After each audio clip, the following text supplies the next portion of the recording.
What's up, guys? I've returned again, but this time I'm going to be providing my thoughts on something else other than the UH men's basketball team.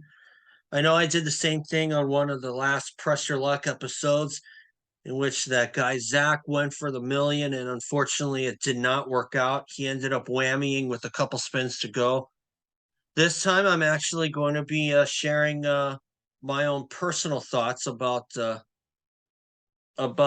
Team USA being chosen for the Motocross of Nations in 2022, which will be taking place at Redbud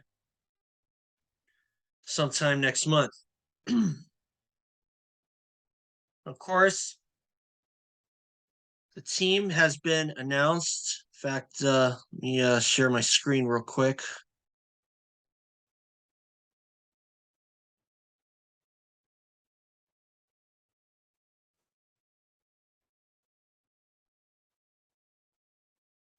Let's see if I can find something here. Well, there's my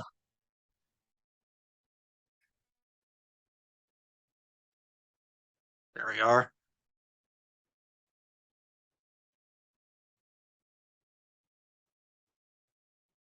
Let's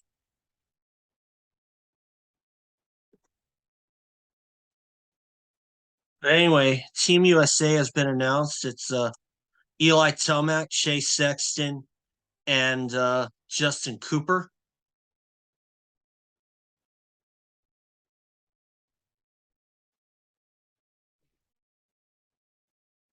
As you see.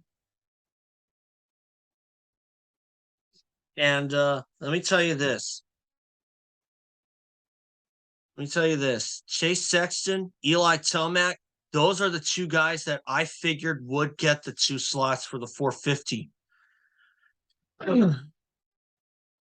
Because obviously, Eli Tomac, I don't think he was expected to win the motocross title this year. A lot of people thought he might call it a summer early, especially dealing with that supposed knee injury from the Supercross season.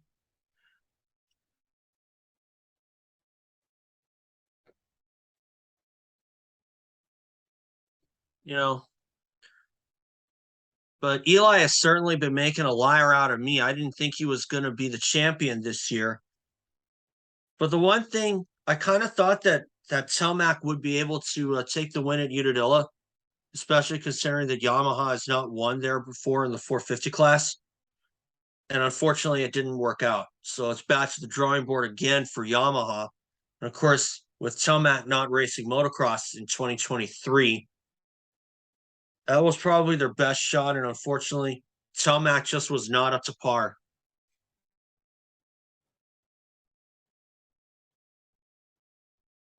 But anyway, I'm glad to know that we're sending a team this year. And I certainly would have chosen Eli Tomac as one of the riders, especially when you consider his work ethic. And we should be able to come through with this win, and we got no excuses to lose. And just having Tomac in your corner is like it's kind of like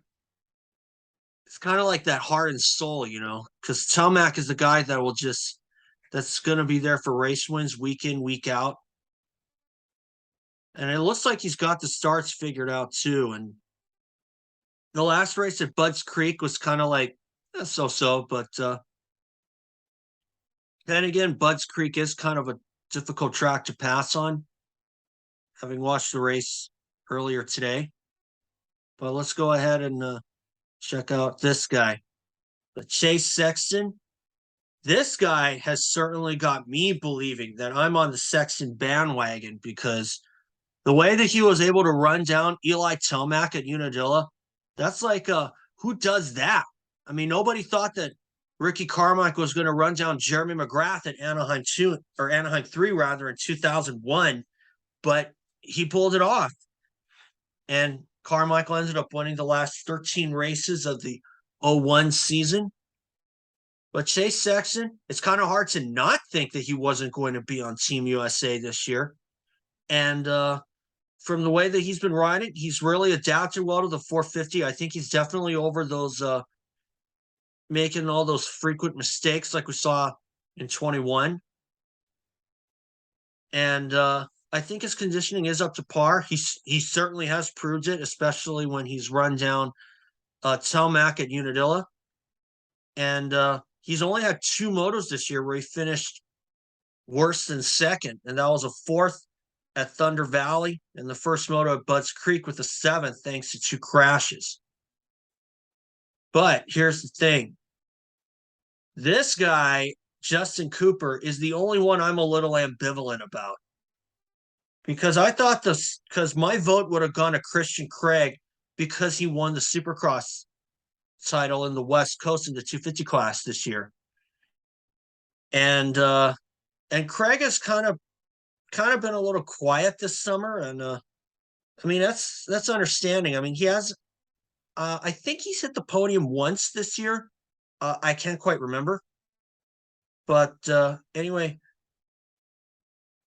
considering that Christian Craig has the Supercross title to his credit, and Justin Cooper was your champion in the West last year, and the fact that he missed Supercross this year because of a broken foot, that's kind of like left me a little bit ambivalent about that because I've been a little public on Facebook on some of the Facebook pages saying that that Justin Cooper is so much like Jimmy Button in my eyes because and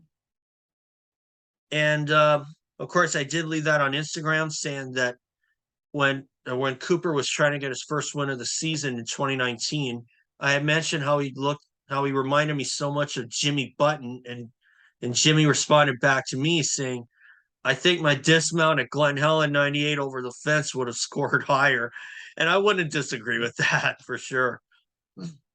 But anyway, if you're wondering why does Justin Cooper remind me of Jimmy Button? Well, David Bailey said it best because when Jimmy Button was racing, he's a guy that can lead a race for a long time, or people can say Button that when Jimmy Button finishes 8th or something, and people can say, well, I don't know. That's kind of where he finishes. But he's also a guy that can lead a race for a long time. But what I saw from Jimmy Button in my tenure of following the sport, even though Button was only around for 3 of those years that I followed the sport in 97 until his forced retirement in 2000 because of that crash at San Diego. And I've noticed that Jimmy can lead a race for a long time. Just look at Atlanta 98 when he led something like 10 laps or so. He also led Seattle 98 for about 4 laps. That's the kind of thing there that when Jimmy's on, he can ride really well. And he's notoriously a good starter. And Justin Cooper is notoriously a good starter.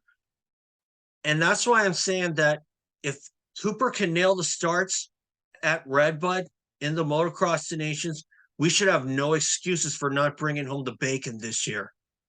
And we're certainly due, having not won this race the past 8 times, but 11 years overall.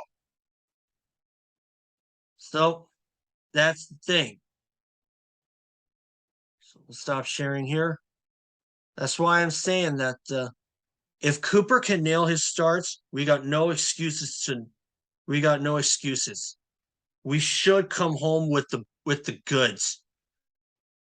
I'd like to think that we would have won in 2016 if Jason Anderson didn't get screwed over when he rolled the finish line jump and got landed on someone from Team Japan, and that pretty much ruined it for us.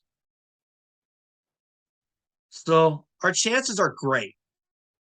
Do I think we're going to win? Absolutely. Do I think that as I said, do I think we'll win? Absolutely. We got no excuses. So best of luck to Team USA and Eli Tomac, Chase Sexton, and Justin Cooper. My vote would have gone to Christian Craig, but with Justin Cooper being named to Team USA, I have to admit I'm pretty ambivalent about that choice. But he is a good starter. And considering that we're racing at Redbud again this year, of course, I've been a little public in saying that the 20 I thought it was the 2018 team that I was pretty skeptical about. It was actually 2017. So I was a little wrong there. But anyway, they were racing at Redbud in 2017, and Team USA sucked. Let me tell you. Because the team in 2017 was Cole Seeley, Zach Osborne, and Thomas Covington. And Seeley and Covington are two guys I would never have guessed. Not in a million years. The only guy I figured would be on there, Zach Osborne. And he's a great choice. He won the 250 title that year. But Thomas Covington, I definitely would not have chosen. I definitely would never have thought of that. But he's got a background of racing in Europe, so he wasn't a bad choice. But Cole Seeley is a guy I would certainly not put my money on for an outstanding ride in a race as prestigious as the Motocross of Nations. And it was proven. And of course, 2020, they didn't have the donations because of COVID. 21, Team USA didn't send a team because of COVID. The first time that's happened since 2004, when it was in Holland, and Team USA, nobody went. Carmichael chose to stay home. I think they had like a big bike only class, and James Stewart couldn't go. Or maybe that was 02. Anyway, I don't know. But anyway, our chances are great with Tomac, Sexton, and Cooper. If Cooper can nail the starts, he should be able to bring home the bacon. In fact, everybody should bring home the bacon for Team USA. I mean, hey, we're due. It's been 11 freaking years. You got to admit, because we got no excuses. I fully expect them to win. And of course, we have been a little bit. Of course, Team USA has been under a little bit of a curse since Ryan Villopoto stopped competing because of his knee injuries, and that started in 2012. And since then, Team USA has been coming up empty. You know, and of course with guys kind of nowhere in sight like Blake Baggett, you don't really know. Because you never really know. You don't really know what really happened to El Chupacabra, because he kind of disappeared. But anyway, we're going to end it here. I want to wish a lot of luck to Team USA and Tomac, Sexton, and Cooper. And if Cooper can nail the starts, we should have no excuses to not bring home the bacon. So, thanks, you guys. Hope you guys enjoyed my thoughts. See y'all soon.